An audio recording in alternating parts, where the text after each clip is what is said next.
প্রত্যেক হাজির হয়তো এই আকাঙ্ক্ষা থাকে, এমনকি থাকা উচিত যে তার হজ কবুল হবে। আল্লাহু আকবার, আল্লাহু আকবার।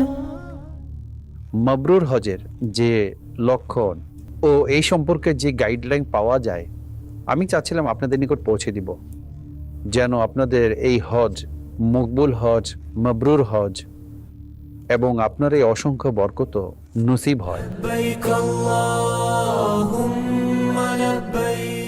আল্লাহ পাকের সর্বশেষ নবী সাল্লাল্লাহু তাআলা আলাইহি ওয়াসাল্লাম ইরশাদ করেছেন, মকবুল হজের সওয়াব জান্নাত থেকে কম নয়। আরজ করা হলো, মাকবুল দ্বারা কি উদ্দেশ্য? ইরশাদ করলেন, এমন হজ যার মধ্যে খাবার খাওয়ানো হয় এবং উত্তম কথা বলা হয়। সুবহানাল্লাহ। আল্লাহর প্রিয় হাবিব সাল্লাল্লাহু আলাইহি ওয়াসাল্লাম ইরশাদ করেছেন, মকবুল হজের সওয়াব জান্নাত। সাহাবায়ে কেরাম আলাইহিমুর রিদওয়ান আরজ করলেন, ইয়া রাসূলুল্লাহ সাল্লাল্লাহু আলাইহি ওয়াসাল্লাম, মকবুল হজ কি? ইরশাদ করলেন, এমন হজ যার মধ্যে ক্ষুধার্তকে খাবার খাওয়ানো হয় এবং সালামকে প্রসার করা। সুবহানাল্লাহ। এই সবগুলো সুযোগ পাওয়া যায়। খাবার খাওয়ানোর সুযোগও আসে, সালামের সুযোগও আসে, আর ভালো কথা বলারও সুযোগ আসে। তো চিন্তা করুন, আপনারা যারা হজ করছেন তাদের মধ্যে এই সকল বিষয়ের প্রতি গুরুত্ব দেওয়া হচ্ছে কি হচ্ছে না? আল্লাহ পাকের নিকট সবচেয়ে উত্তম আমল ওই ঈমান যার মধ্যে সন্দেহ নেই, সেই যুদ্ধ যার মধ্যে খিয়ানত নেই, এবং মকবুল হজ। তো আল্লাহ করুন আপনারা মকবুল হজের সৌভাগ্য লাভ করুন, আপনাকে এর বরকত দান করুক। আল্লাহু আকবার, আল্লাহ। কয়েকটি বিষয় উপস্থাপন করব, আল্লাহ চাইলে আপনি এতে উপকৃত হবেন ইনশাআল্লাহ। আমি আপনাদেরকে হুজ্জাতুল ইসলাম হযরত সাইয়েদনা ইমাম মুহাম্মদ গজ্জালী রহমতুল্লাহ আলাইহির একটি কথা বলবো। তিনি বলেন, হজ কবুল হওয়ার একটি লক্ষণ এটাও যে হাজি পূর্বে যে অবাধ্যতার মধ্যে জড়িত ছিল তা ছেড়ে দিবে এবং নিজের খারাপ বন্ধুদেরকে ছেড়ে উত্তম ও নেককার ব্যক্তিদের সংস্পর্শ গ্রহণ করবে।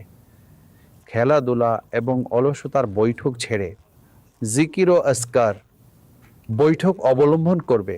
আল্লাহ হযরত ইমাম আহলে সুন্নাত রাহমাতুল্লাহ আলাইহি খুবই সুন্দর একটি কথা বলেছেন, আমার সকল হজে গমনকারী আশিকানে রাসূল ইমামে আহলে সুন্নাত আশিকে মাহে রিসালাত আল্লাহ হযরত রাহমাতুল্লাহ তাআলা আলাইহির এই কথাটি নিজের মনে গেঁথে নিন। তিনি বলেন, মকবুল হজের লক্ষণ এইটাই যে আগের চেয়ে ভালো হয়ে ফিরে আসবে, অর্থাৎ আগের চেয়ে উত্তম রূপে পরিবর্তন হবে।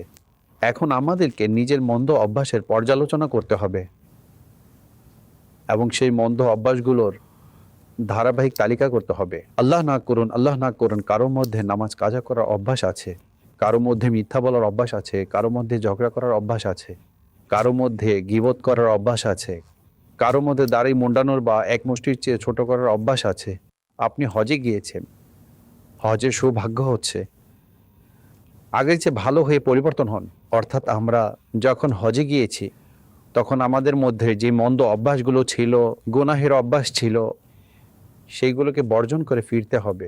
হজরত আল্লামা আব্দুল মুস্তাফা আজহারি রহমতুল্লাহ আলাইহি বলেন, মকবুল হজ ওই হজ যা চলাকালে হাজি কোনো গুনাহের কাজ করবে না, না লৌকিকতা আর না খ্যাতি কোনো সংশয় সন্দেহ, বরং শুধুমাত্র আল্লাহ পাকের সন্তুষ্টির জন্য তিনি হজ করবেন।